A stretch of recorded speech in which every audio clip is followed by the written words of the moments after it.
It's my immense pleasure and nervous pleasure to introduce Philip Thalis, whose career is astonishing. He has been and still is a practicing academic and well renowned in that field, an urban planner, an architect, and a city councillor.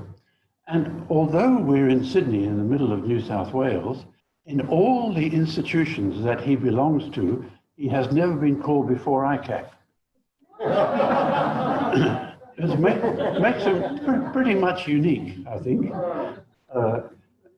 So you can say what you like about the City of Sydney Council. It is squeaky clean, and it may be a bit bureaucratic, but that's the price you pay for being absolutely above reproach in terms of corruption management. So, and Philip has been involved in urban planning, not just in general and globally, but also locally in the redevelopment of Pyrmont in the 1990s, not that long, the 1990s and 2000s. And what is interesting to me is that we all beef about the urban planners and the mistakes they made in the 1990s and 2000s until we look at what urban planners are doing now. And I should reiterate that Philip has absolutely no connection with Packer's penis or the 45-storey buildings that are due to go up where the fish market is now.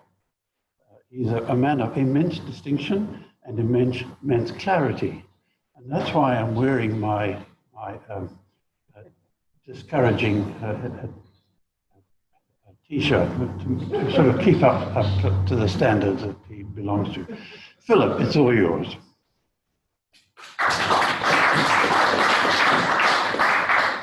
Thank you, Don. I've never had an introduction like that, but I am a bit intimidated by your T-shirt. My mother is actually a language teacher, and her spelling is immaculate in a number of languages. I don't claim that expertise. So how do we go, John? So while we're just transferring to the screen, I should of course pay my respects to the Eora people, of course the original inhabitants of what we today call Sydney, and to their elders past, present and emerging. We are on Gadigal land. Disappointingly, I don't know the Gadigal word for Pyrmont. Does anyone in the audience know that? No, I'm sure it's probably on the State Library's website. So somebody might know that in the audience, and please feel free to correct any mistakes I make. I'm not speaking as a historian. I'm aware that local people know their area incredibly well. I know your area pretty well and I've known it for a long time, but you'll know things I definitely don't know. Now, as Donald mentioned, I do wear a number of hats. I find there's a lot of overlap between the hats. I will juggle between my three hats continuously. I'm used to speaking, having taught at universities for 35 years to architecture, planning, landscape, urban design and heritage students and engineering students. But in fact, I really like talking to the public because I really like talking about parts of Sydney to people who are interested in the topic.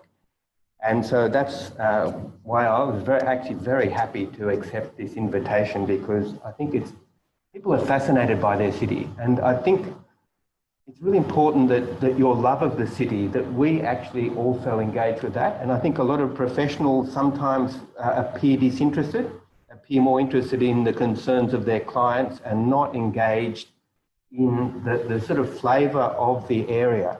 And that doesn't mean that the area doesn't change. And I think one of the incredible things about Pyrmont is the degree of change. And that does have an exciting aspect. The dynamism of the city is exciting, but it also, when you're in the moment, it is jarring. It can be very jarring. And I think Pyrmont throws up a lot of those issues. So as I said, I wear three hats. So you'll probably know me better as wearing my City Council hat. I'm of course an independent councillor on the Lord Mayor Clover Moore's team. There is a lot to do. In fact, we have been briefed by ICAC about what to do and what not to do. I think twice early on, which was actually very interesting and important that we take our responsibilities very seriously. Now, of course, I've also got a long knowledge of Sydney. I graduated in 1985 and I've worked in and around the city ever since. We were, for whatever it's worth, the winners of what's called now the Barangaroo International Design Competition, was then called East Darling Harbour, rather confusingly, because it's actually North Darling Harbour, which was 22 hectares of public land. So this was an international competition, probably the most important one in Sydney since the Opera House. 22 hectares, 137 entrants, two-stage competition, five teams retained on the second stage. It was our practice, Philip Thalis, with Paul Berkmeyer, an architect, and Jane Irwin, landscape architect. And their jury, onto their brief, picked our scheme because we put the public interest first. We said that what's most important on this site is what the public benefit of the scheme. So obviously that's played out ever since. I think I'm one of the few architects who've been on the front page of the Herald in combination with an ex-Prime Minister, Paul Keating. I certainly do not agree with anything Keating's done on Barangaroo, but I won't go into that at length just now. We're also fascinated by the history of the city. Not that big, we should move on to the next slide. Seems to like this image. No, it's not going.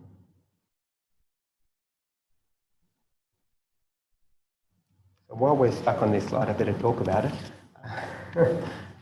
So our scheme, just to recall, or those who don't know, the brief was for 50% of the site to be public space, parkland. But the brief had nothing on streets. And so what we had, as well as the 50% exactly,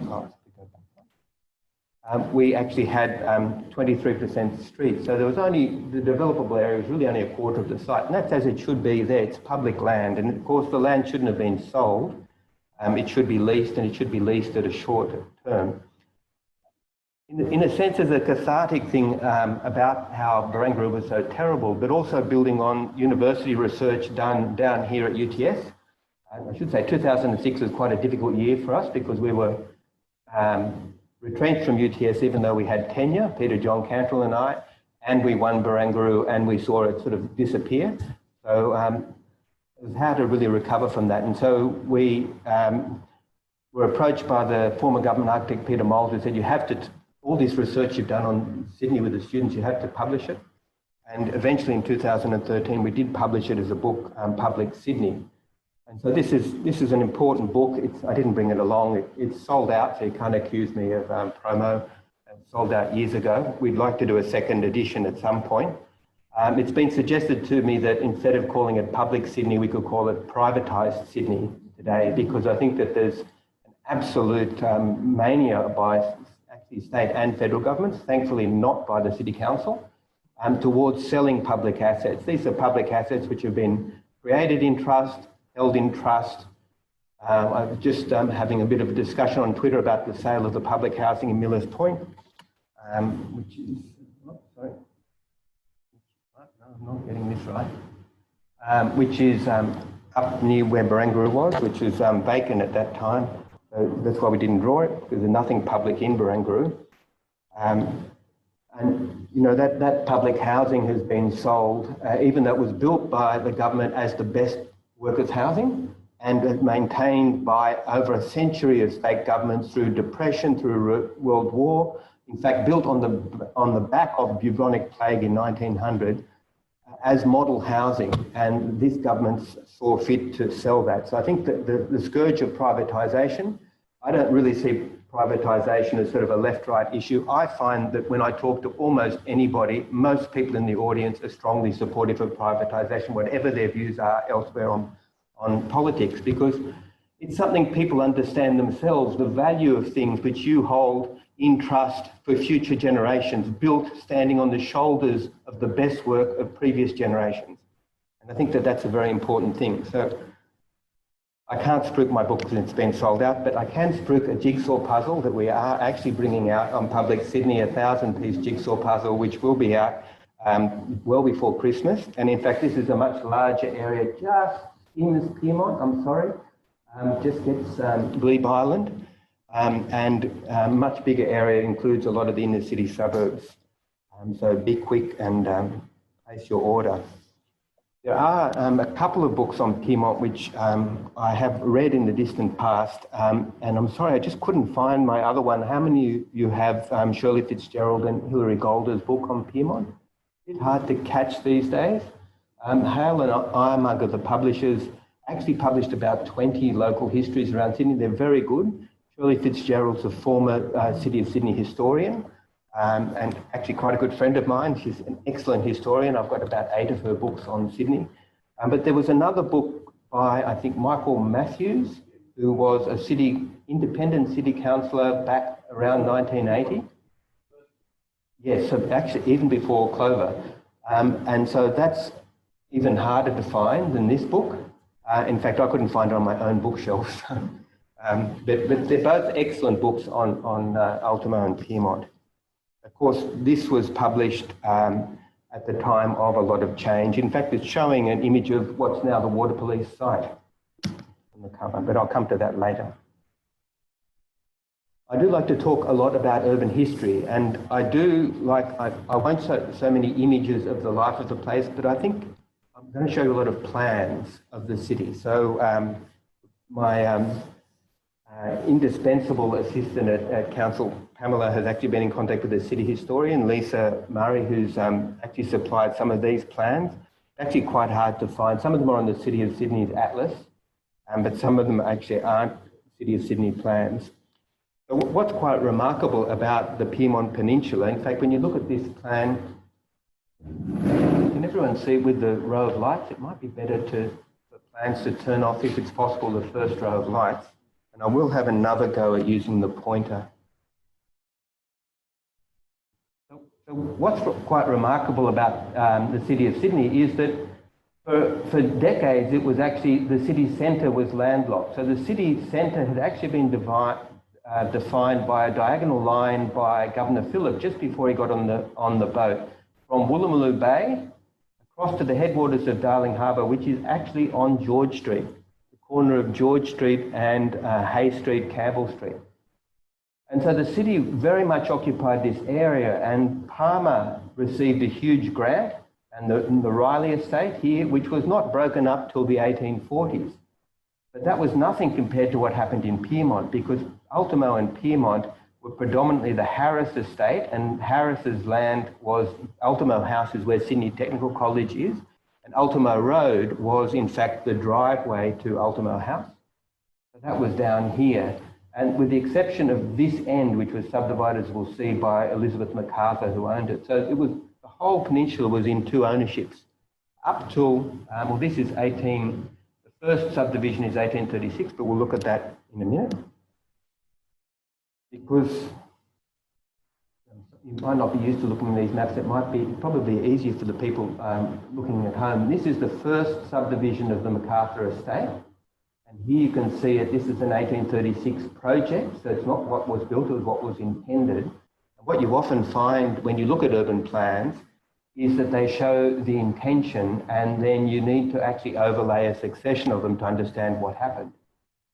What you can see then is occupies the point, and the line of Harris Street was described in here. So you often see Harris Street as a track. When you see tracks on old plans, and particularly when they traverse other people's lands, that, in my extensive experience and research on Sydney, often means that they were an Indigenous track. And if you know Harris Street runs pretty well up the ridge. And we know that the Indigenous people, the Eora, like to move around Sydney on the ridges. So Oxford Street, almost certainly an Indigenous track, because the Europeans found it within a day or two of arriving to go back to Botany Bay. And so you tend to think that any ridge road in Sydney has got older antecedents. Of course, it's the best way of moving through the territory. It means you can survey who's around. It means you can look down to the water. You can see what the weather's doing. In Europeans' case, you can see what ships are doing. But what was interesting with the Harris estate is that they immediately sold the frontage to Broadway. And so there's 150-foot deep lots which actually run from Ultimo Road right around to pretty well where Mountain Street today. And that subdivision line still exists. You can see it on contemporary plans. And of course, why did they sell that? It's not just enough to look at plans. What we try to do is look at plans and read them as other people read a book. So when you talk about spelling, my version of that is actually, well, why did they do that? Well, of course, these were the most valuable lots. They had frontage to all the trade. And so one of the problems that remains here is the lack of street connections into this part of Ultimo because, in fact, the land had been sold and they had to break open lots, resume lots, like Key Street, for example, in order to make streets into the area. What you'll also notice is a big difference between the 1836 plan. So the story goes that on the beach that was just behind Pyrmont, MacArthur had a picnic. Someone in the audience might know a better version of this story. They had a fantastic picnic that reminded them of Pyrmont, the springs in Germany. And they're almost certain, you can imagine, there was a creek that ran down, like in so many of the bays in Sydney, a creek that ran down the Tank Stream, the creek that ran down to Woolloomooloo. In fact, the two creeks from Surrey Hills that ran down into Darling Harbour. The creeks were, Sydney actually makes sense. In fact, you can explain Parramatta Road, its presence, its route, by the creeks. And this is what makes me actually think that it probably has Indigenous roots as well, because why is Parramatta Road where it is? Well, it's probably the point closest to the harbour where you can cross the creeks as you go west, because that is an important ability to be able to cross creeks. And so, like so many things in Sydney, it's actually got a geographic basis. And of course, the Indigenous people were the masters of geography. What's also very interesting is that this original subdivision, a bit hard to see, actually had this hilltop street. It actually had a very good block structure with, in fact, a quayfront here, public quayfront. None of that was done in the plan that was subsequently followed. All of the foreshore was, in fact, privatised. A big difference between, you might think, oh, look, they're the same. They're completely, in fact, antithetical to each other. And that is a tension in Sydney, which certainly runs through to Barangaroo today, about the will to have the foreshore as public land versus the desire or greed to privatise it. And so here you can see then in the 1855 plan, and so you can see more clearly the lots which front this street, some sort of holes in where the Haymarket is, where the market complex was built. You can also see the first railway line in Australia, in fact, ran from the old Redfern station, which fronted Devonshire Street, to what's now Granville, headed to Parramatta almost immediately. The second line is, in fact, this goods line that runs up the side of what's now the goods line, so-called, that ran up the side of Darling Harbour. And you can see in these plans that Darling Harbour is getting filled in. The original line of George Street actually went there. And then in 1804, 5 or 6, they built this straight bit of George Street, because they must have put a bridge in here. And that's why we get Railway Square, because the two tracks came together. And in fact, for a long time, there was a toll booth right there that was to pay toll entering the city. You can also see then the Harris estate. Hugely important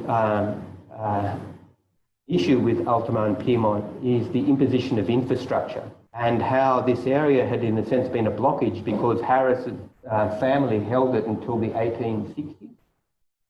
And the main pressure that really changed the suburb was the creation of these viaduct, these bridges, the construction of the first Glebe Island Bridge. This is in the late 1850s, the first Pyrmont Bridge, the first Glebe Island Bridge, and what we today call Pyrmont Bridge Road or Pyrmont Bridge Road. Actually, they couldn't make up their mind. They kept changes from bit to bit.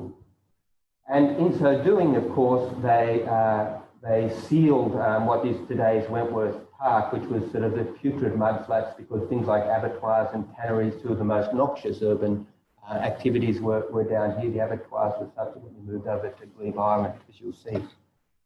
So, access to the city of Sydney, which has always been an issue, this is the first of the Pyrmont and Glebe Island bridges. The Harris estate was, I might go back. The Harris estate actually then was subdivided. I don't know who the author is, someone might know, on this very regular grid which actually integrated the MacArthur subdivision at the northern end. Harris Street came through, but you can see where Jones Street bends is actually on the line of that original subdivision. And then the other streets that came through, Ultimo Road, the Harris estate, the house was built in 1911, right in the middle of the biggest block, which was on the axis of Bulwarra Road and of Ultimo Road. The tram was inserted up Harris Street, but critically not just up Harris Street and over Glebe Island Bridge. This is over the second Glebe Island Bridge. But it was also, of course, the power station and the tram depot, which is the Harwood building, which is under threat of sale, was in fact a tram depot. And the Ultimo powerhouse powered the trams of Sydney, which had been recently electrified. Oh no, what have I done? I need to go back to escape.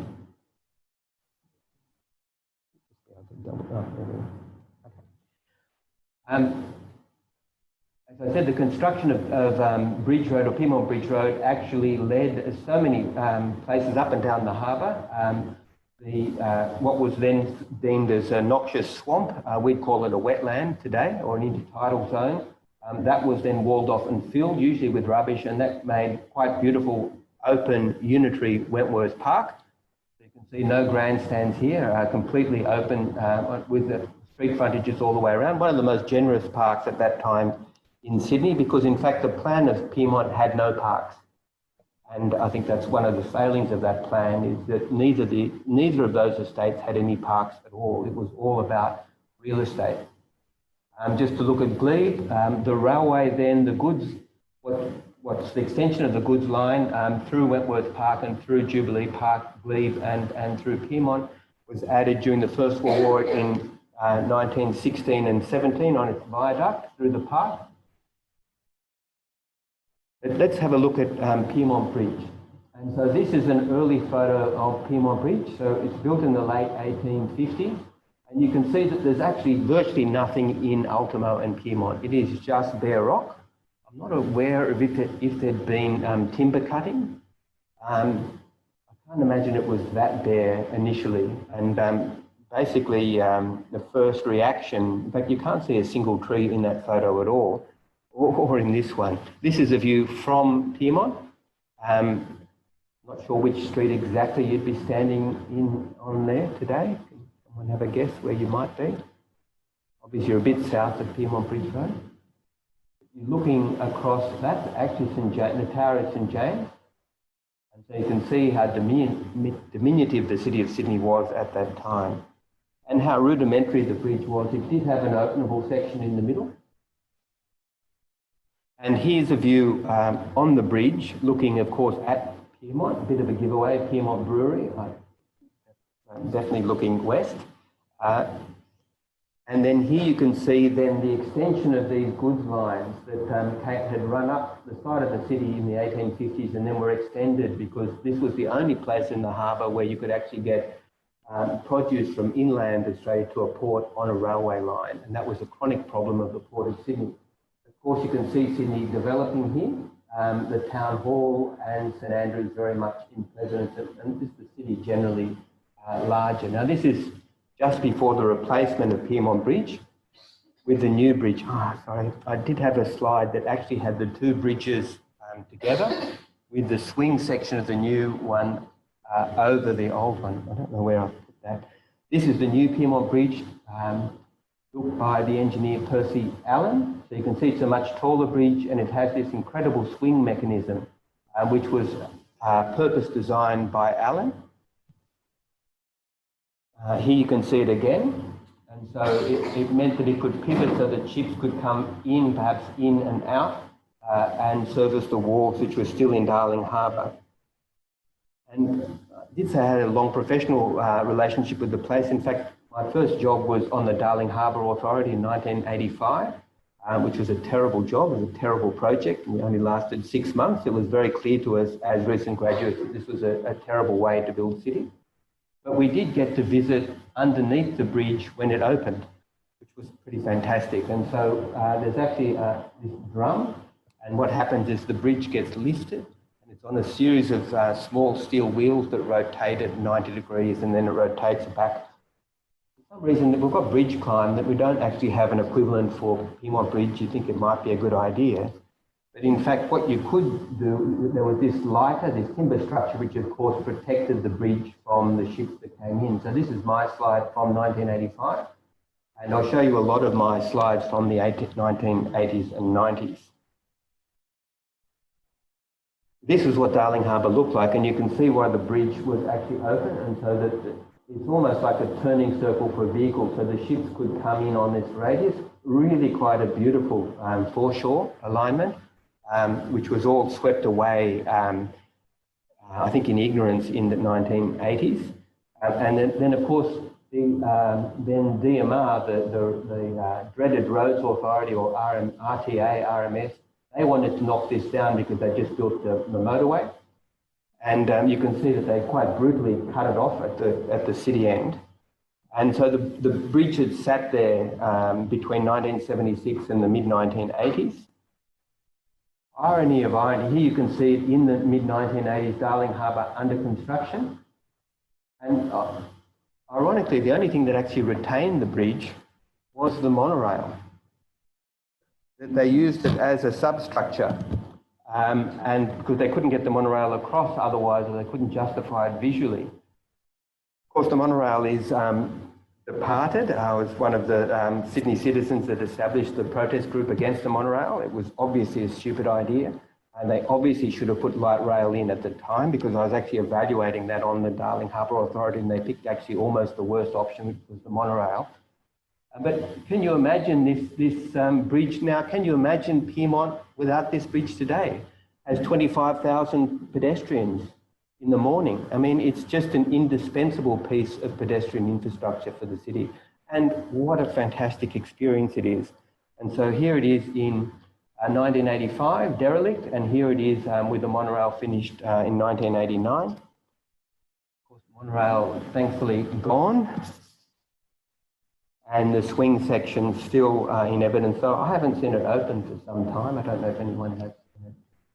Here you can see some aerials of Darling Harbour. And so what had happened is that the train line had come up the western side of Darling Harbour, just adjoining Pyrmont, and the trains were then shunted back here on these arcs that followed the curve of the iron wharf that was actually buried in here from the 1870s. This is the 1920s line that you see here with the timber wharf outside the seawall inboard. Here you can see the motorways built in the 1970s. Here you can see Pyrmont Bridge open. You can see the state of Pyrmont at that time. Looking across Pyrmont, Ultimo to your left, Pyrmont, obviously the huge wool shed buildings, which dominated the edge and obviously got to the train lines. And this incredible building that ran up to Pyrmont Bridge was in fact a double-decker railway shed. You could have the railway upstairs or down, which I think is the only example in Australia. He's standing on the site of Darling Harbour in 1985 with the Australian Mercantile Co. wool shed, which suspiciously, tragically burnt down. Sydney's got a history of suspicious fires, as do most cities. And here's the destruction at the bottom of that double-height railway shed. The shed's in demolition, and I just also want to talk about Pyrmont Power Station. So the bane of living in Pyrmont up till the 1970s was in fact the power station. The people would complain they'd put their washing out and it would be nice and black by the end of the day. And you can, any of the old photos you see, aerial photos of Pyrmont, you'll see it belching out. But so it was a very dramatic silhouette. You can see its form here with the four chimneys. And I just read in a planning report last week that they were referencing the height of the chimneys with one of the towers that they want to build. Well, here's what the chimneys look like. And what's the cross-sectional area of each chimney? It's almost, nothing. So it's not really an appropriate reference for a building, a solid building. And this is, again in 1985, really at the sort of end of the old Pyrmont. Here it is close up. You do wonder why this couldn't have been adapted for a casino. these buildings are still in place, built by the city architect R.H. Broderick, who built the Haymarket as well. But this would have been a brick building originally on the right, and then the later 1930s, you think, Turbine Hall. Yeah, obviously White Bay still in existence, and it was replaced by this rather dismal structure which we call Star Casino. Those with a long memory might remember the architect Philip Cox saying that this would be like the Spanish Steps for Sydney. I don't think many people have the photo of this staircase, which only lasted about a decade, of course, built in for more rentable space. And I don't think anybody used it. It's basically a glorified fire escape for the building.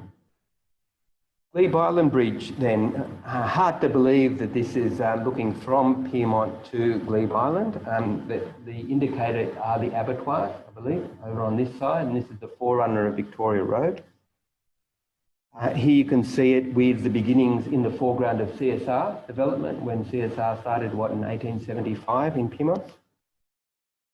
And here's an early model. So this is really one of the problems of Darling Harbour, that the then, I didn't put any slides of him, but the then Minister for Public Works and Roads was Laurie Brereton. I call Laurie Brereton the sort of most unsuccessful infrastructure minister in Australia's history, because not only do some terrible projects as state minister, but he also did some terrible projects as federal minister. He was the one who, in fact, put the third runway in for Sydney Airport rather than build Badgerys or an alternate airport at that time.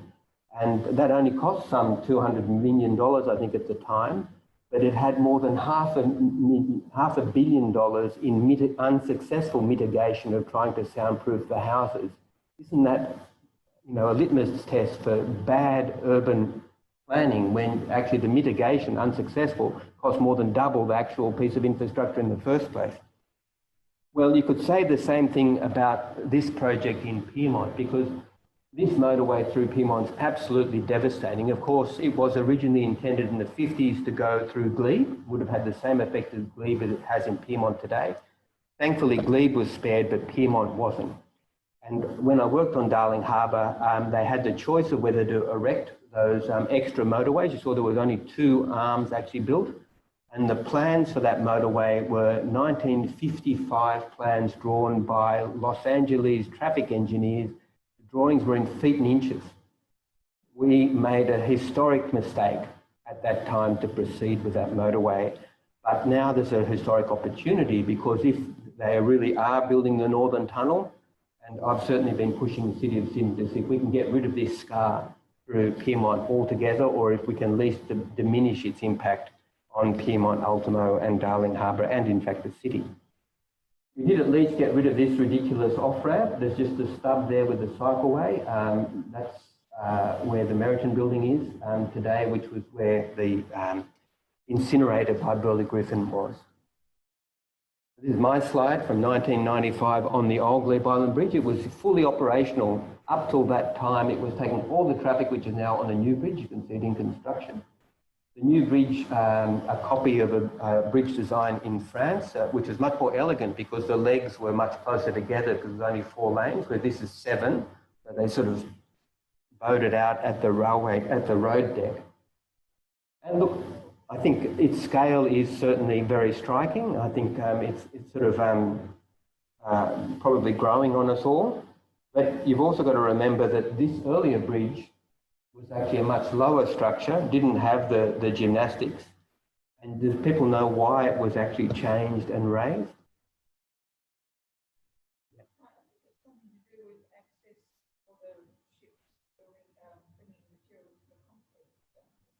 I understand it was 1 ship a year needed to come in to one facility. Yeah.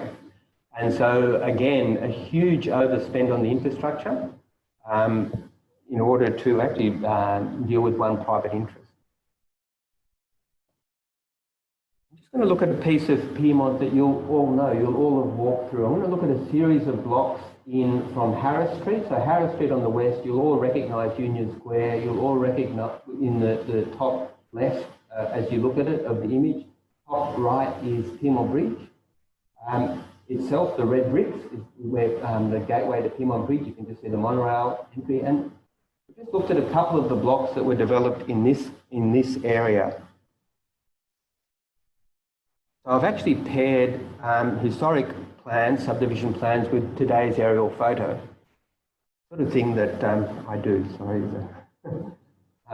This is my idea of fun yesterday. And so here you can see the original subdivision plan from 1879. The Harrises had so much land that they could actually release it piece by piece over decades. And they would have, of course, released it at their maximum profit. Here you see the subdivision 2 Harris Street has got long lots that run right through. And then between Paternoster Row and Pyrmont Street, there are smaller lots. Now think about this, think what you're looking at. Of course, the most valuable lots were to Harris Street, therefore you put the bigger lots there. But that's not how urban planning works.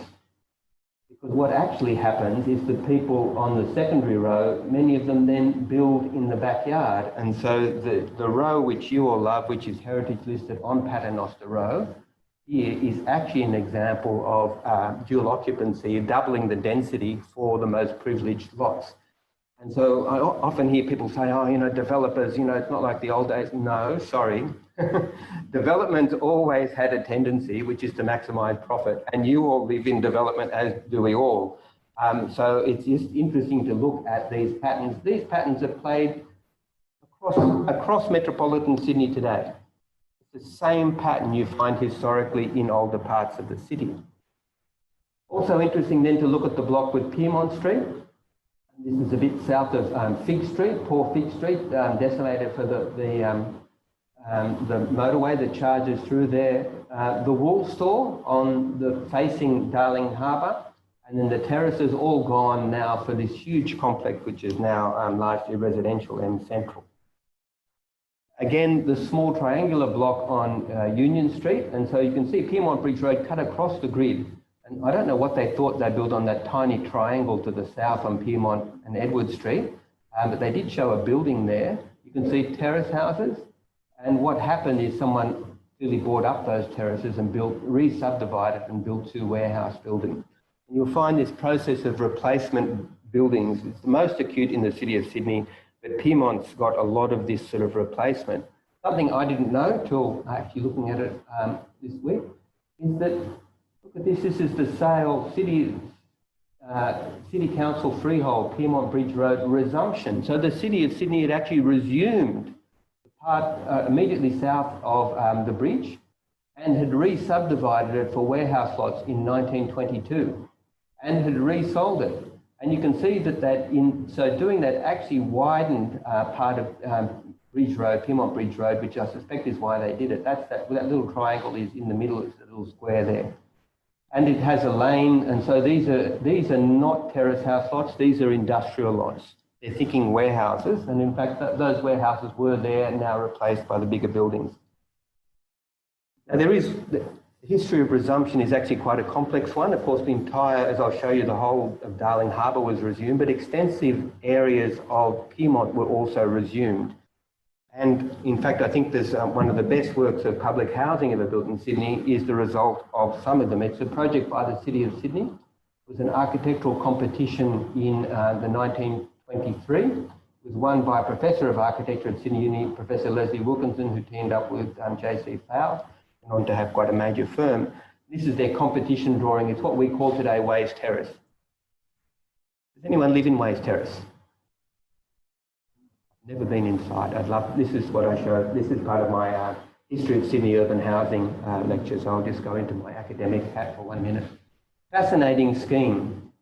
So I've just cropped the image here, but in fact, what happens in this scheme is you've got 2 flats, you've got a central stair. This is the ground floor, first floor, second floor, third floor, and you've got 2 flats that go right through. So the same plan on the ground floor, except the balconies move around with Wilkinson. But the stair only rises 2 stories. And when you get to the second floor, in fact, you've got some 2-story units in it, which is the second example of 2-story units built in Sydney. The first is actually just been sold in the Rocks. And this is Wilkinson's competition winning perspective. And here's his plan, which had the portal through it. Here's my photo from 1992, and you can see that the building was actually quite unloved at that time. What had happened was that the City of Sydney didn't have the money to finish the building to Wilkinson's specifications, and so Here's my photo also from 1992, and at some point it was, I can tell you when it was, in 1988, Clover will tell you this story. The City Council had been sacked, commissioners had been appointed, and they transferred all the city stock of public housing and workers' housing, which was actually quite extensive.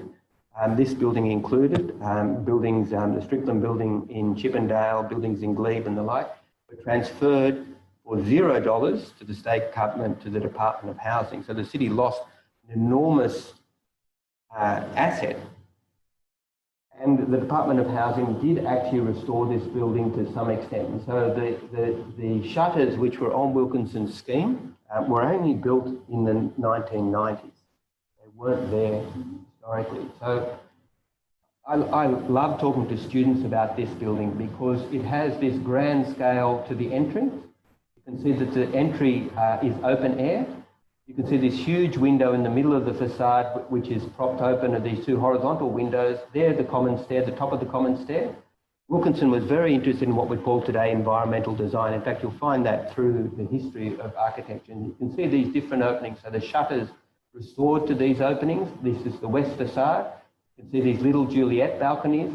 And then you can see this, all these different windows. And Wilkinson loved these enclosed balconies, or these balcony-like rooms, which he called loggias. You can also see the more linear balconies. This is on the side facing the city. And what you can also see are these clotheslines which extend from the building out, even though this is one block from the power station. These clotheslines are similar to what had already been built in Millers Point, because this is new workers' housing, and one of the big ideas was hygiene for the workers. And what you can also see is this incredible variety of windows that, that Wilkinson incorporated. So some with top lights, fan lights, cross ventilation was huge. The buildings were actually stepped to get windows to the bathroom. And you had these incredible windows at the top, which I show architecture students. And someone told me a story about these windows. So if you're inside, you can pull that window down and turn your room into a balcony, because it completely disappears. And apparently the inspiration for Wilkinson were the blackboards at Sydney University at that time, which also moved up and down on a similar mechanism. So incredibly interested in environmental design. What I didn't realise until we had UTS students research this scheme was that only half of Ways Terrace was actually built, which is this part. This was the church, which was since demolished. There was another part that was built to the waterfront, and this had a two-storey house with a two-storey house piggybacking above it. And they were what we call a piano key arrangement for very obvious reasons, the black and white keys. And why do you think they would have done that? Well, it meant that everybody here could still see the city and get the breezes through to the common area. And what it also meant is that the lower houses had an address to the lower street, with now Pyrmont Road, and the upper houses had an address to the lane. So there's a social idea as well as an idea of variety of housing. I think this is one of the great housing schemes built in Sydney, and I think it's underappreciated. You can see here's the context of that building in 1992. You could walk around Pyrmont. What's the figure on the number of people who actually lived in Pyrmont at the time? I hear different numbers, Mary, from 400 to 2,000. Yeah.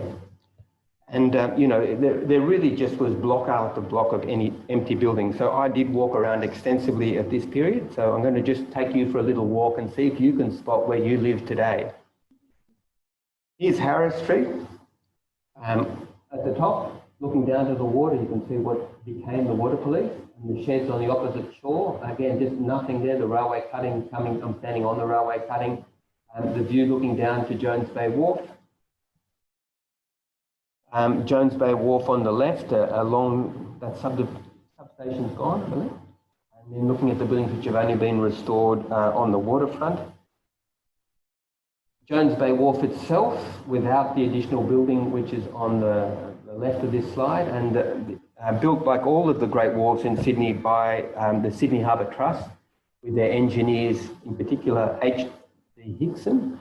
Hickson was the head of the trust, an Irish engineer, and Henry Dean Walsh, who was the chief engineer till 1919, also both Irish engineers. Of course, Hickson Road, Walsh Bay. And this is the just a bit smaller than Woolloomooloo Wharf, quite different in its construction though, because it actually, unlike Woolloomooloo Wharf, which is over the water, this has actually got some fill in the middle of it. I think it's been, oh, it's just, I'm going a bit too slowly, sorry.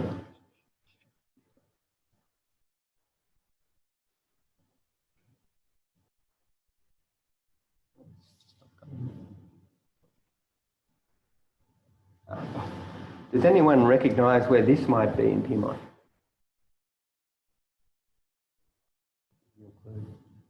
That's Saunders Street down the bottom right.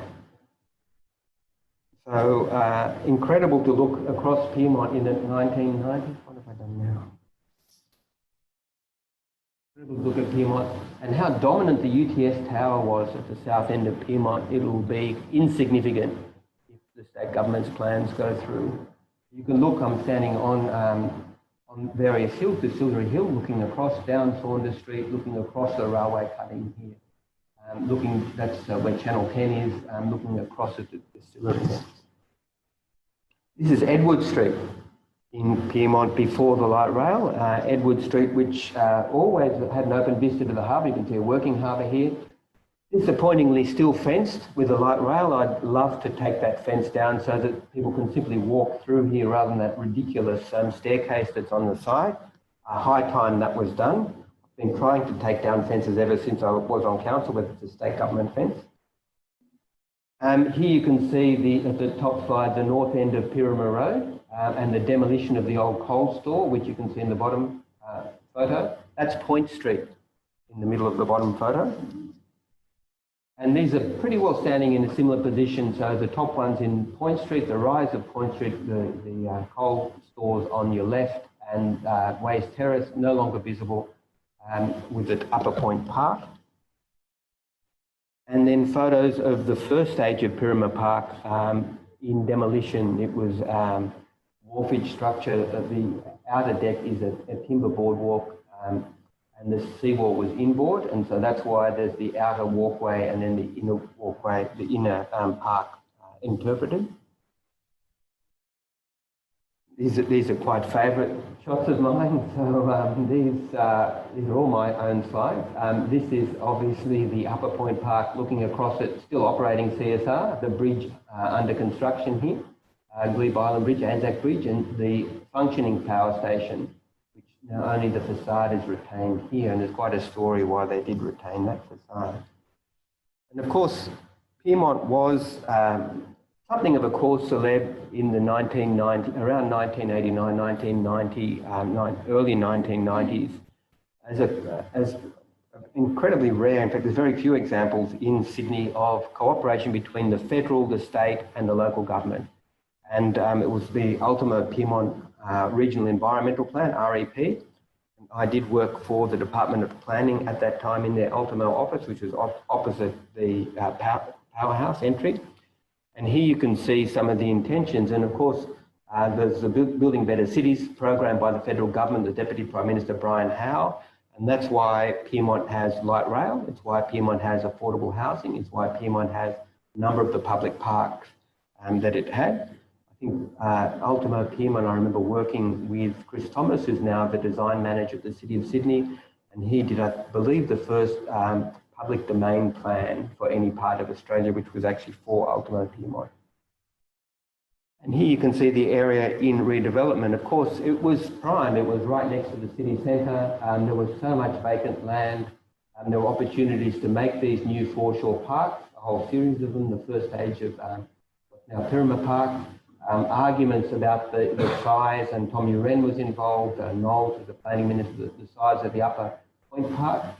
There had been a plan for CSR and I believe Lend-Lease by Philip Cox and partners that took the foreshore road actually right around as a curve through here. And in fact, one of the reasons that that didn't go ahead is that and the reasons this building was kept, the power station, is that it actually thwarted that project and gave them more residential density than you would have otherwise been able to achieve on the foreshore, because the scale would have been smaller, the building would have been further set back.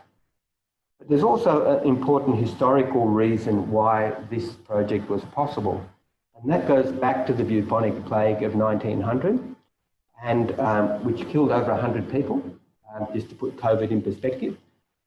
And in fact, Sydney had a number of bubonic plagues, but this is by far the worst. The first victim was Arthur Payne, lorry driver here at 10 Ferry Road in Millers Point. And that led the New South Wales government to resume the entire area of Millers Point, the Rocks, Circular Quay, around the Opera House they already owned, Woolloomooloo, foreshore, but critically all of Darling Harbour and all of the foreshore of Pyrmont, and in fact the foreshore of parts of Glebe, all of White Bay, and in fact parts around here to Balmain. So that was all resumed. This is the Sydney Harbour Trust ambitious plan. They really ran out of steam around Darling Harbour and this part of Pyrmont. And they had the idea for a foreshore road, which is what Hickson Road is. And in fact, Pyrmont Road here is part of the Sydney Harbour Trust's plan.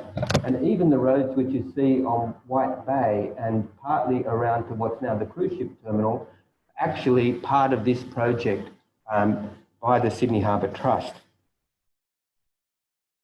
Pyrmont became something of a laboratory for new and hopefully better ideas for urban planning. And this is the work of my dear late colleague, Ted Alexander, who worked extensively on the point, trying to understand the public space structure of the area, how to reconnect to the waterfront, trying to understand historical overlays.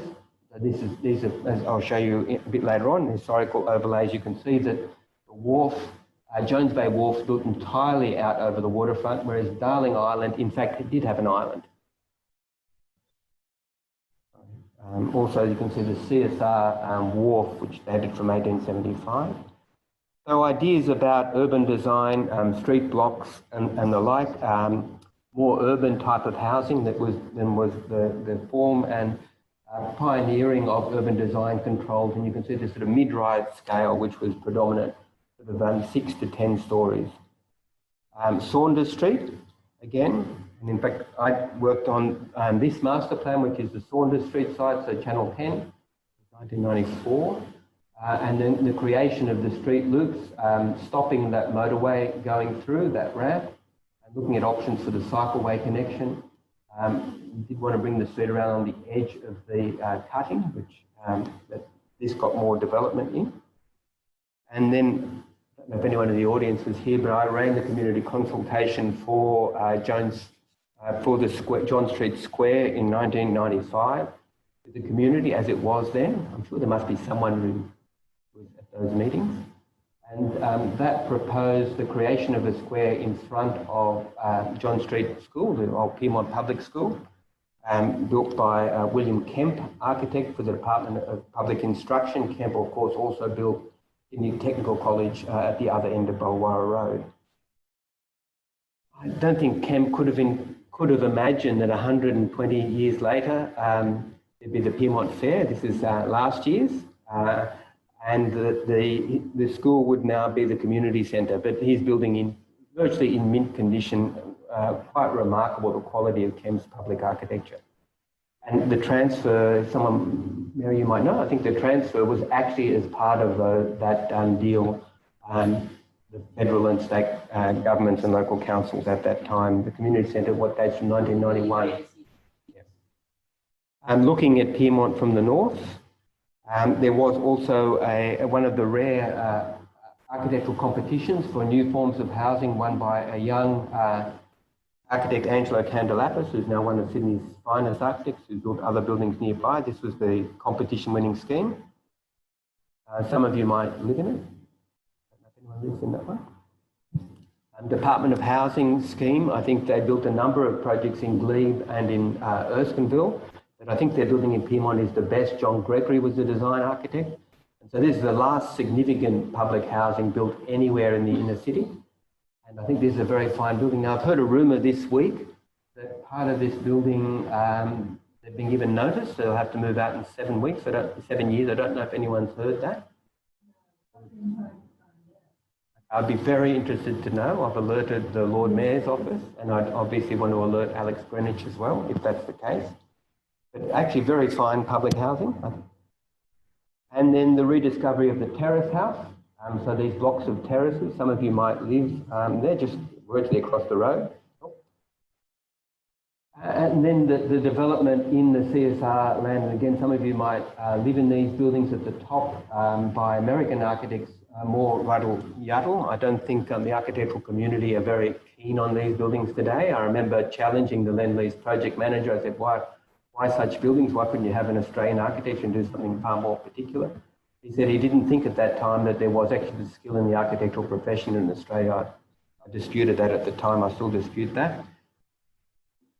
Because in fact, certainly Australians have got, Sydney architects have got much better at housing since that time. The incredible excavation and demolition, this is obviously the cut, which is still there. I actually went down there yesterday. I'm sorry, I took more photos yesterday. It wasn't a very good day. I haven't included them. But people probably know when that photo was taken from. You'll recognise these steel balls. And then I think a very fine building, Silk, by Tony Carrow, who built 2 buildings in CSI. The old CSR lands, a very good apartment building, worked with Harry Seidler for decades. So how am I going for time? I should finish. Can I go for 10 minutes? Is that? I'll just talk about Pyrmont Park. So we obviously were involved in the design of Pyrmont Park with Aspect Studios, the landscape architects, and Craig Burton, who's an architect, a landscape architect, and a heritage consultant. Here's the state when the water police were in occupation, and you can see the structures. The building was actually full of structures at that time, including some quite tall steel structures. The site was then cleared. You'll also maybe don't know that, in fact, the northern end was the bit that was meant to be the park. This was actually meant to be a development site, and the City West Development Corporation had actually had a competition and awarded this.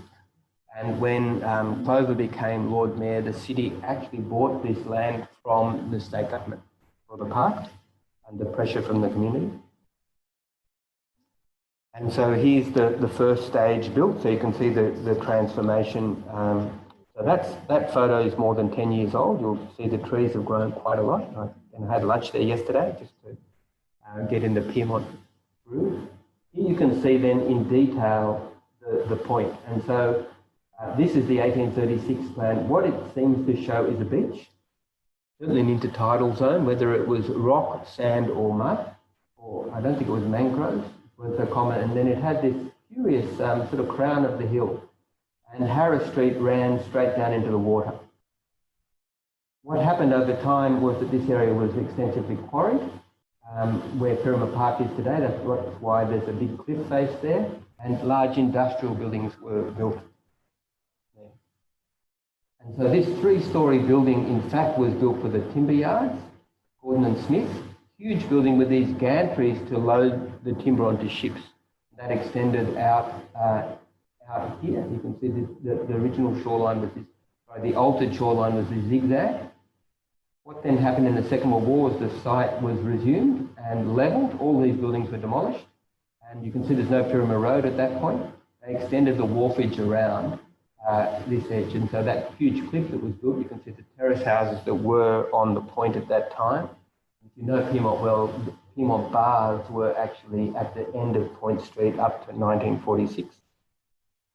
So in this aerial photo, you can see the wharves actually coming. You can see the creation of the point, which is actually quite late. This is 1946. The pool is closed down, and then the wharf is finished around the end. And that's why there's that cut in the end on the right-hand image is sort of memory of where the pool was.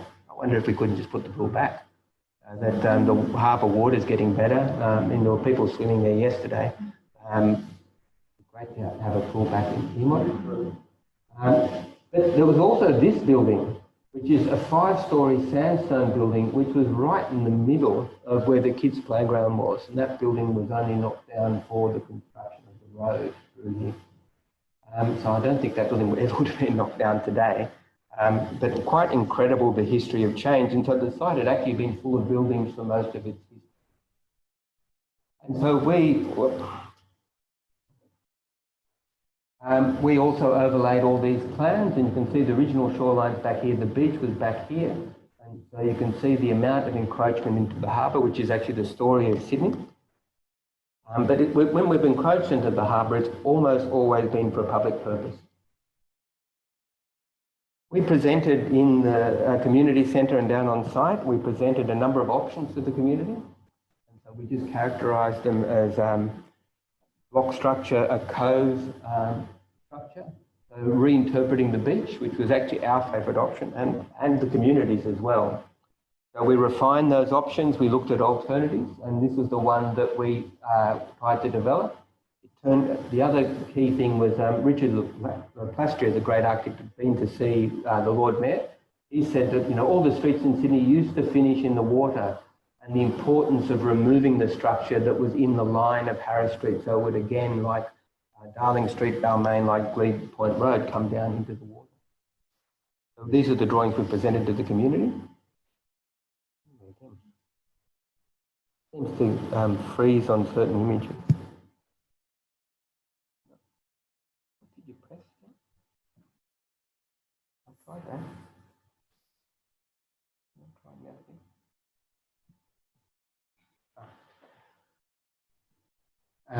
Here you can see the construction of the park, and so what we tried to do in the design was interpret the history of the park. And so the park that is on original land is planted with eucalypts and angophorus, and the part that is part of this artificial landscape that was originally water is planted with fig trees.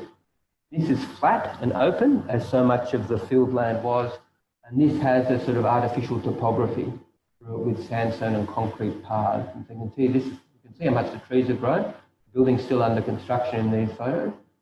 And the public domain plan had fig trees continuing around here. We changed those to eucalyptus. You can see that the removal of all of that structure to make the cove, which is the urban equivalent, we couldn't put a beach back, and how Harris Street again finishes in the water. And so we had this whole rationale that we explained to the people at one of the great playgrounds in Sydney. You can see the park in its early stage and how it's grown since that time. Of course, we were told by the maritime authorities that you couldn't swim there, but we thought if we gave people the option of getting down close to the water, that they might at least be able to get their feet wet.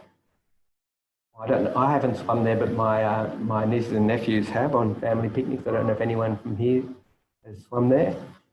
We were told that you couldn't launch kayaks. The oysters, low tide, yes, it was super low tide. You have to go in at high tide, I think. We were told you couldn't launch kayaks because we had a working port across the way, but we still made it possible to get down into the water, and I think people launch kayaks, which is great. And we pushed for a ferry stop. Again, they said, you can't have a ferry stop, there's too much heavy traffic, but now the ferry is going to Glebe and stops here, I understand, on demand. Has anyone caught the ferry? It'd be great if that became a permanent stop. Obviously, the new fish markets will be an incentive. And then I think one of the great playgrounds in Sydney by Fiona Robay.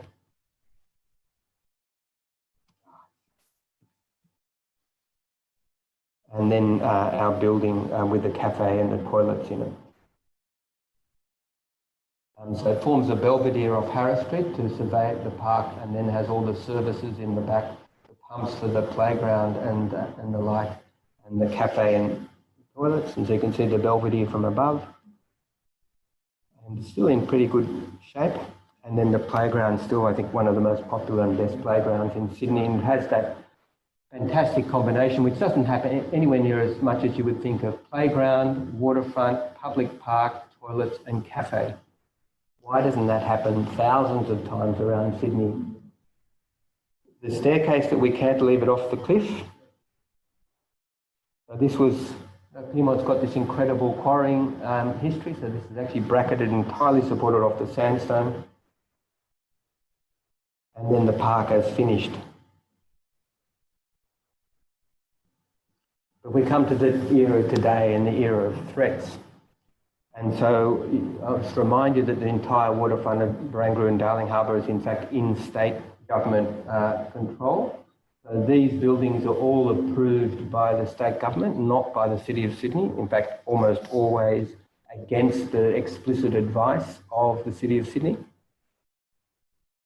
And the same goes for Barangaroo, which is a worse corruption than we ever could have imagined. We've worked up and down the harbour. We know how intense the development pressures were. What we said to the jury when we won Barangaroo is that we wanted to make inalienable public foreshore, just like the Botanic Gardens are inalienable public foreshore space. We were working on Pyrmont Park at the same time. I'm pretty sure we're going to get a better outcome with the City of Sydney than we were ever going to get with the state government. But I think that this is the most outrageous privatisation of the harbour, pretty well in the city's history. In our plan, the entire foreshore, all of these buildings were in fact public space. The only thing forward of that were public uses or parkland. There was the terminal, and what Packer has done is actually take the aesthetic park behind Hickson Park, which you can't even see, and he's taken a gross building which would never have been approved on any other ground and put it in fact on the public foreshore. And you can call it what you want. I've got some good names for it. I'm sure you do too. The people of Sydney have some good names for it. This is during the bushfires, very appropriate colour scheme. This is my tweet, this is what I think of it, giving the finger to Sydney. James Packer called it his gift to Sydney. I mean, come off it. The only thing worse than one casino would be two. And I was very happy to stand with the people of Pyrmont and go and present to the planning panel that in fact rejected Star's Tower. This would be a catastrophic version of the values of Sydney in the 21st century, dominated by, you might say, corrupt, if you listen to the current inquiry. It's certainly questionable practices, but really government is failing on both of these. If you go back to the history of Star, 1994 is actually comes from the Greiner government. So that's almost the end. If it just will go there. That's what we missed, and you can see that Spanish staircase has just become this gross phantasmagoria on the foreshore. And of course, it brings us to the structure plan with this idea of tower clusters. You're going to entrust an urban plan to an economic consultant, or in fact a booster to government. Who actually did this plan? Mary knows. Yeah. Yeah, who are the consultants? One of the big four. Which was it? Price Waterhouse? Or the others? Anyway, if you're going to give city planning to basically an outfit who have cornered outsourcing for their own interest, you're going to get a shocking plan. I've never seen such a vacuous planning document. That's saying something in Sydney. And what it's really doing is just playing monopoly with the city. It's saying that the city is simply a site for exploitation, like mining, what we do in the country, like, fracking. I don't think that any land, urban or otherwise, should be the site for exploitation. I'm all for density. I'm all for the metropolis. But I think that this is not what we should be doing it. So this is Pyrmont in 2009. Here's Pyrmont today. What Pyrmont will be like in 2030 and 2040, well, it's up to us. And I think we've got a very strong community in Pyrmont. We know that the City of Sydney has your back. We've got to make a difference. And it falls to each generation to actually stand up and make the most cogent arguments and persuade governments to do the best thing by the city. Thank you very much for the opportunity.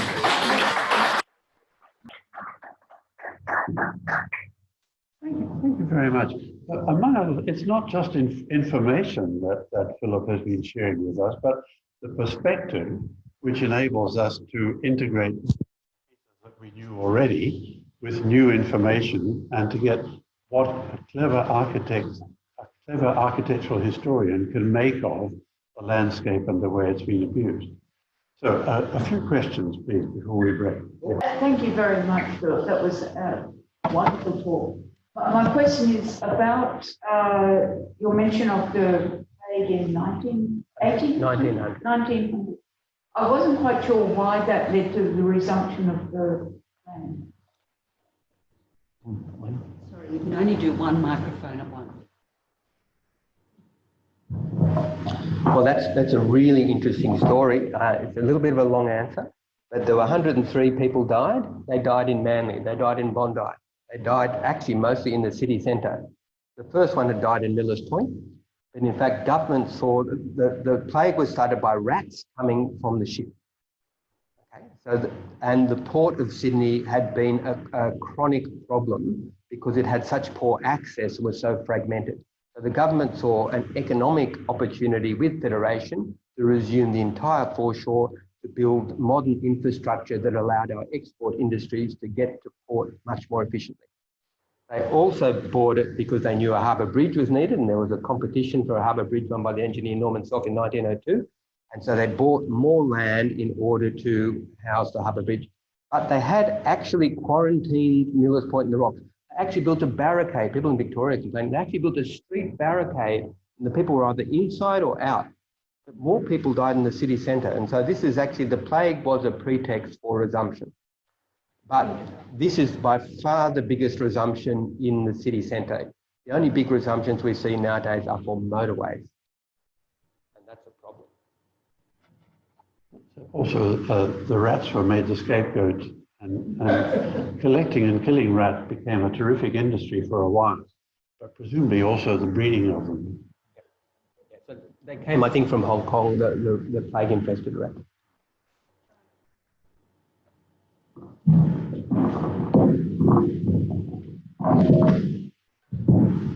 Oh, Philip, thanks. That was terrific. Really enjoyed that so much. Great. Look, the question I've got is, when we're thinking of how to design the future of a community, to me, Pyrmont, presumably is the residents, the people who live here permanently, the people who live here temporarily, people who come in every day or 5 days a week to work here. Then you've got the tourists, and then you've got the whole community of Sydney, which might be part of their city. How do you prioritise all those 5 or 6 demographics?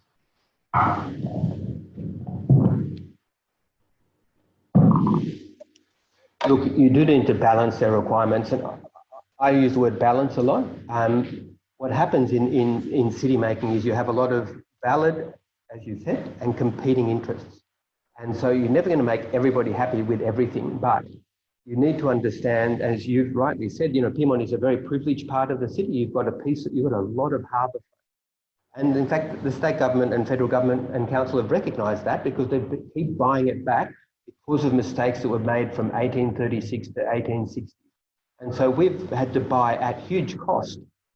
Public authorities buy back virtually the entire waterfront.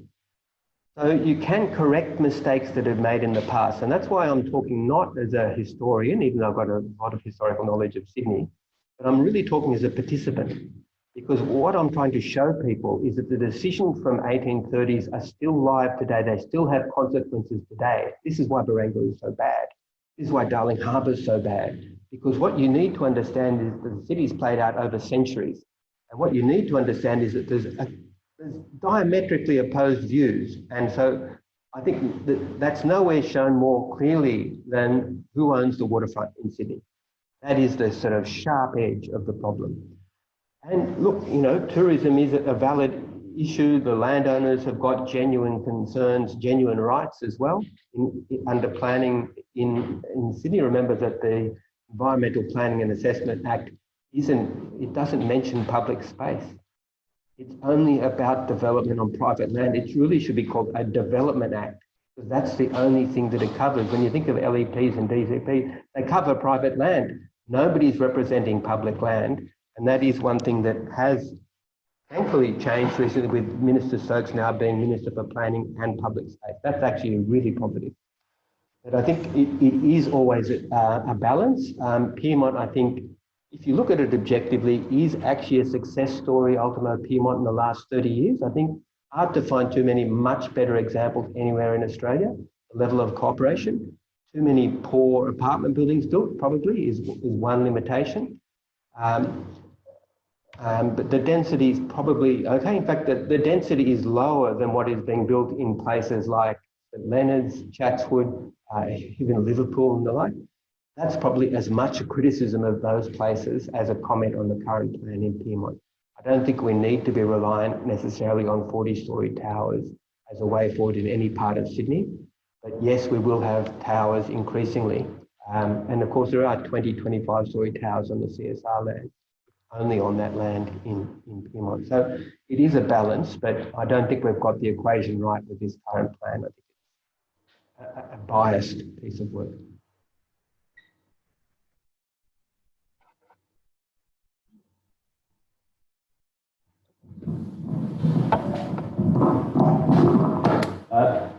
Thank you for the presentation. Now, you only touched on this briefly, but I was wondering what your idea or vision is for the motorway.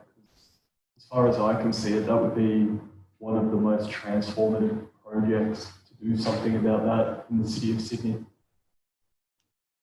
So we were part of the city's team for Sydney 2030 as consultants, and we actually proposed taking down the motorway through the Western Distributor and Darling Harbour and putting it underground.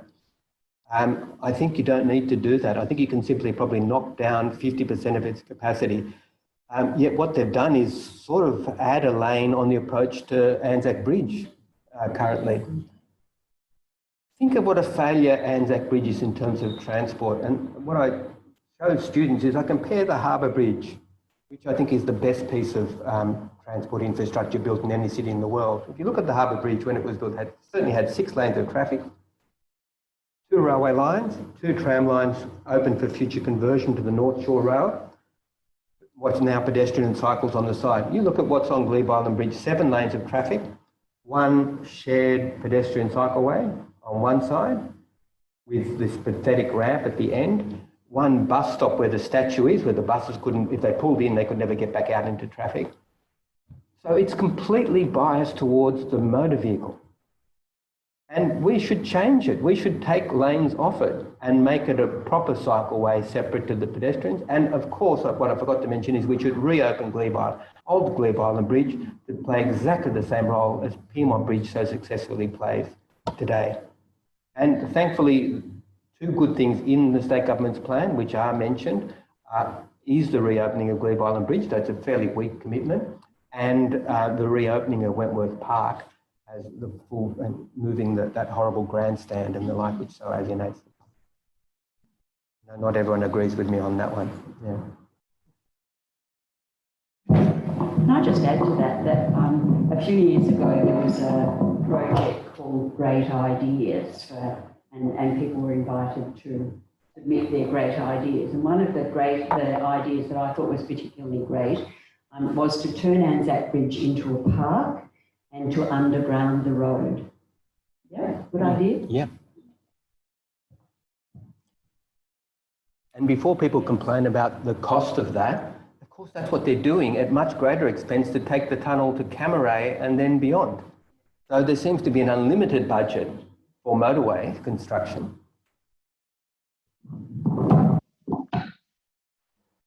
Yes, Philip, again, I just want to endorse all the comments. Fantastic afternoon, really. Can you, since you put your university hat on and the generational ideas, new way of thinking that you've reflected over the last 30 years, how we've learned so much, is the university a source of that learning and change and thinking? And how is that translated into offices like planning commissions, etc.? Look, I can't be as positive as I'd like to be. In 35 years of practice, I haven't seen a huge improvement. I think the old Darling Harbour was bad. I think the new Darling Harbour is worse. I don't see huge progress in terms of planning. I see too many buildings which are sort of totem buildings, which aren't really part of the fabric of the city. It's all about themselves. I think it's still a battleground. And that's very much what I try to do in teaching, is to engage students that you're not only a professional, that is that society should look to you as an expert in your area, and therefore you better become expert in your area. But also your major responsibility is in fact to society. And that is the essence of being a professional.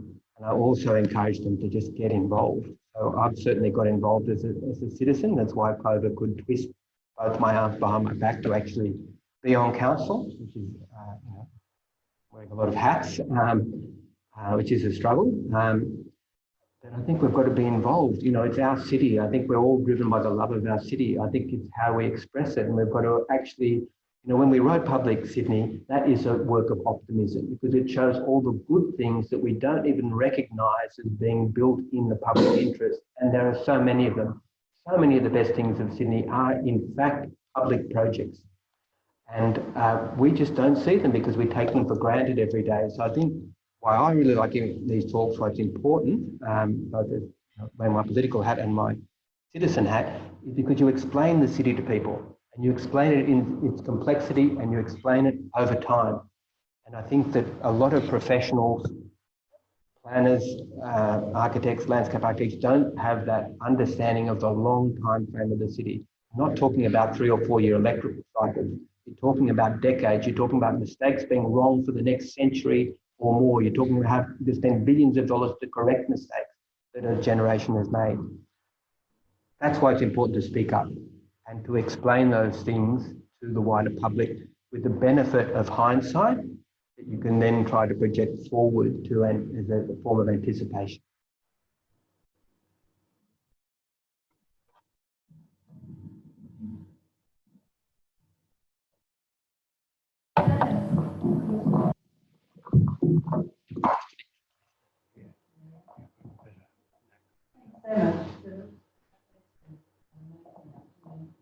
But I'm very concerned about where I live, which is rented by Uniting Care, but it's owned by the state government.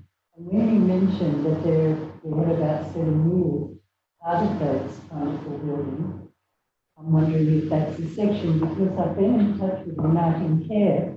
They can't give me any information about the rental arrangements that they have. Could you enlighten me or scare me to death? No, I was hoping that someone could tell me more. So I've got some friends in Pyrmont who've been sending me updates this week. They've sent me several updates. They're trying to get to the bottom of it. My understanding is that it's built as public housing.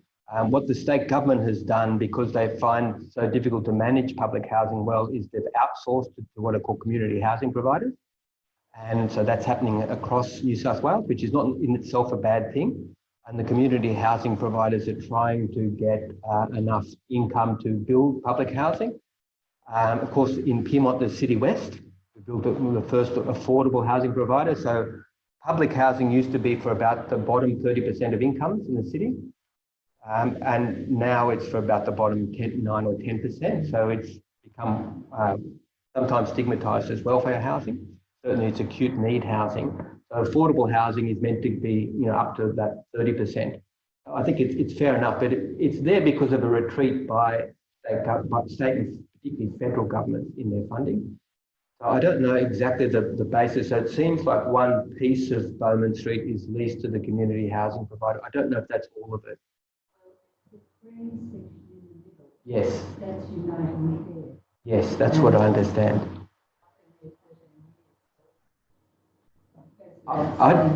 Okay, so if you could send me an email, I think it's worth bringing this up with the head of Uniting Care. Okay, well maybe Clover's quite good at making contact with people, as is Alex Greenwich. So I'm very keen to promote this. I was trying to find out more.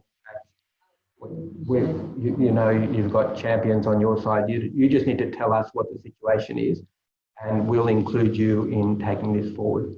And we'll be arguing for the public housing and the rights of the tenants.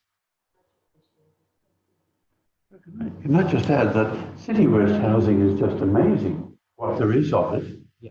It doesn't look like, it is not sort of slummy, but it integrates a cross-section of society into Pyrmont that would be otherwise impossible.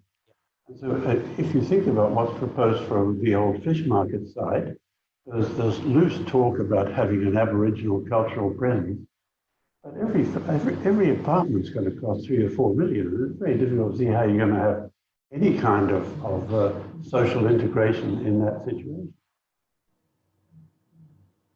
I will just follow that up because you know, there's a lot of talk about public housing targets, and so the Greater City Commission had a target of 5 to 10% affordable housing on the uplift of development. Now, of course, the uplift on the fish market side is from 2 stories to 45. But then they're sort of peddling back to 5%. Now, you know, there are lots of examples in England where that's 20 to 30%. If you go to King's Cross, which is the best of the new redevelopments in London, in my view, and in many people's view, on the back of King's Cross Station, it's up to 45% affordable housing. But if you go to other cities in the world, if you go to Vienna, you'll find that there's actually over 60% public housing. And if you go to Singapore, you'll find there's 90%. We have been in a historic low in terms of public housing. Our figures were much better in the 60s with the federal government underwriting it than they are today. And that's actually shameful. And what's very interesting in the discussion with the community with Sydney 2050 and what's a contrast with the discussion in Sydney 2030 is that the community is telling us they want a fair and inclusive city. They don't want Sydney to become an enclave for the rich. They want all sorts of people, all sorts of backgrounds and income to be able to live across our city. And we strongly support that. And it's a very important name. And even, you know, the Planning Minister, Rob Stokes, has actually said something along those lines, but he's got to prove it through action. But it's good that he said it. But we want to deliver it.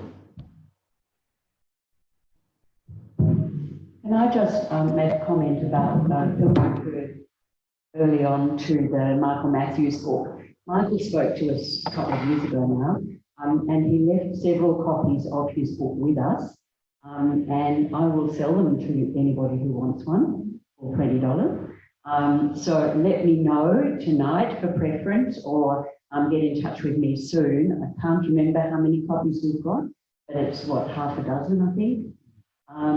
So let me know and I'll distribute them in the order of people asking for them.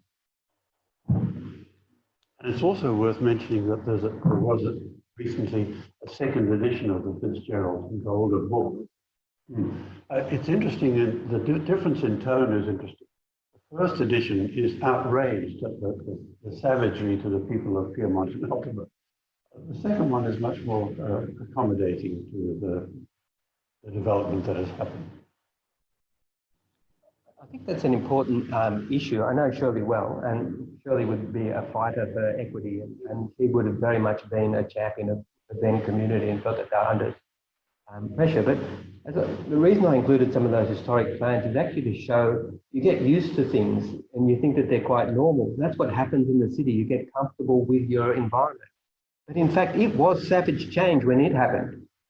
And it was actually driven by all the same profit motives that you actually find today.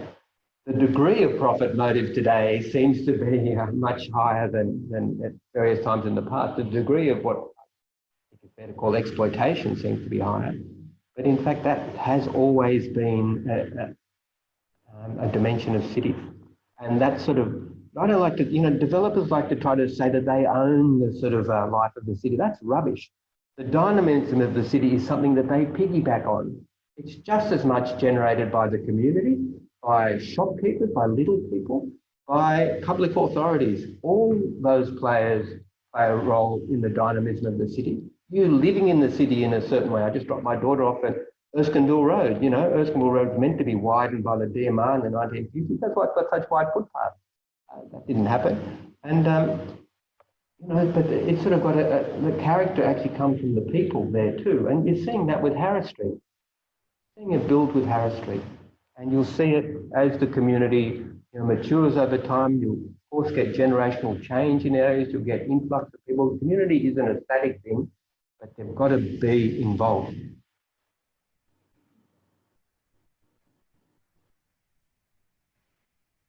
I would like, I don't want to stop, but I think we should stop at this point and do a couple of things. The first and most important is to congratulate Philip on our behalf for a talk that was not just informative and illuminating, but inspiring, and in some ways for us chastening.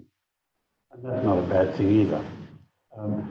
What do we want to, so can we have an applause for that?